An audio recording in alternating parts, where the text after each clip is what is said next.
There is a trend of implementing white text on dark backgrounds in an increasing number of user interfaces. This is called dark mode. It is important to know if implementing dark mode while following industry conventions and guidelines will benefit a user interface in terms of accessibility, usability, and user satisfaction. The interfaces that are explored in the project are websites for desktop and mobile, as modern websites are responsive, mobile applications and their desktop program counterparts, and computer games, to be specific, first-person shooters during gameplay. It is hypothesized that implementing a properly designed dark mode UI for applications, programs, websites, and games will result in an increase of user satisfaction, increase of usability, and decrease in eye strain, and decrease in myopia. The historical context of dark mode explored how computers used a dark background because of technological limitations of early monochrome CRT displays, but this changed when LCD displays started allowing more color choice in design. The programs of the 90s and 2000s used a white background with dark text to simulate ink on paper. As technology progressed and more users started using technology at night in dim environments, dark mode started gaining traction again, indicating a cyclical trend. Requirements were made before creating the user interface designs.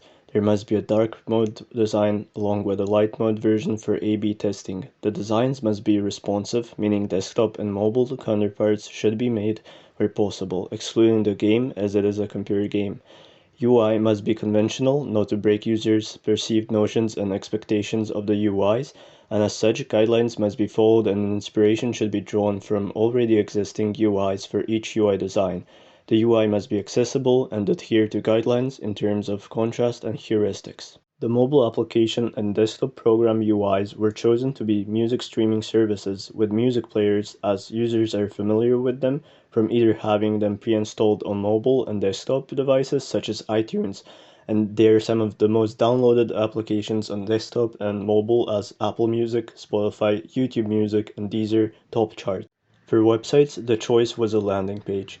They are home pages of non-web app websites that usually represent a business or service to reel the user in, but are not functional like web apps, that are functional websites such as e-shops, e-banking, search engines, and etc. For a computer game, top 10 lists were checked for major platforms and the outliers were first-person shooter games. Moodboards were made for the popular UIs in each category, and elements were identified. These elements were then separated into elements that should appear in both mobile and desktop, and elements that should be exclusive only to desktop and mobile devices. Figma was used with the use of the Lo-Fi wireframing kit by Dave Whitley to develop the wireframes for each UI category. Wireframes are important for the client or team to approve before moving to the high-fidelity design stage, as it places focus on the layout, usability, and interface behavior because of the lack of visual. The layouts were based on the wireframes. Figma's shape tools were used to make the elements of the user interfaces, rectangle tool for the backgrounds, and some content such as icons. Google Fonts was used for typefaces and some icons. Checking UI UX conventions and guidelines was necessary to recognize any shortcomings that would need to be corrected, as there were no teammates or clients to approve the designs. The general UX heuristic evaluation framework by Nielsen was used, in which the designs were successful. For the accessibility guidelines, contrast was systematically checked if it adheres to the Web Content Accessibility Guidelines by checking if the user interfaces adhere to the recommended contrast ratio, which all of them were found that they do. Button sizes were also checked, as according to Apple's and Google's design guidelines, they should be 44 by 44 pixels wide or 48 by 48 density independent pixels wide respectively, which the buttons passed. The testing focuses on the user preference in terms of satisfaction, usability, and accessibility of dark mode as hypothesized. The data supports the hypothesis. Google Forms was used for forms, which allows for automatic sending of responses to a spreadsheet. To consolidate the data for further reliability of the testing, there is a questionnaire before A/B testing to gather quantitative data unrelated to the A/B testing of participants' opinions and experiences using dark or light mode. This attitudinal research gives further confidence as it has a focus on how participants perceive dark mode.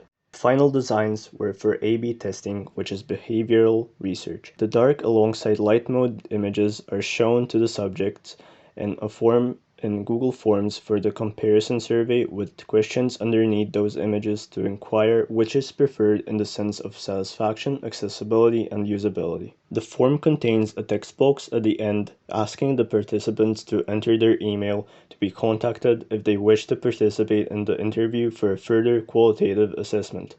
Remote interviews over voice chat or email were set up in order to gain a further understanding of the participants' answers and feelings towards dark mode or light mode. The motivations, context, and satisfaction of usage are explored as opposed to pure data.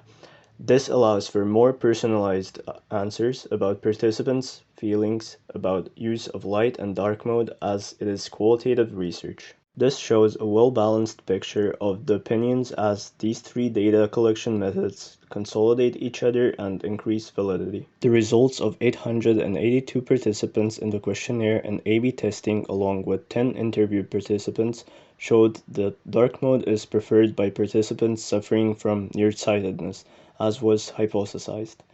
But myopia may not consciously influence users to opt for dark mode, as it is preferred by those that do not suffer from myopia just as much.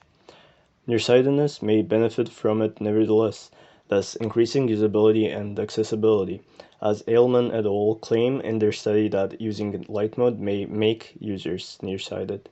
Apart from users liking dark mode more in terms of aesthetics, thus increasing user satisfaction, it was found, particularly in the interviews, that some may like a pitch black variant, as is found in the dark mode of apps such as Instagram or Twitter's lights out setting. This may indicate that it may be beneficial to let users choose their background color between the two options as is found in Twitter's dark mode settings.